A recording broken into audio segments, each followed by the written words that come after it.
So this beautiful exhaust was installed, but I think they missed turning the screws as they should, because I still see quite some flex, and that cannot. This is already absorbing the shock, so that is not needed. So just tightening this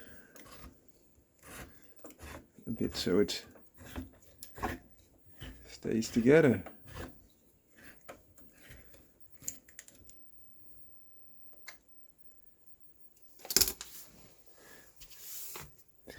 So here is a spring, that is good, that's attached well.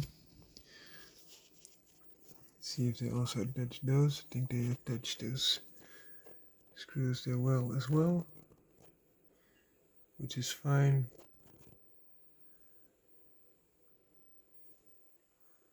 Just I guess it's fine, I don't know if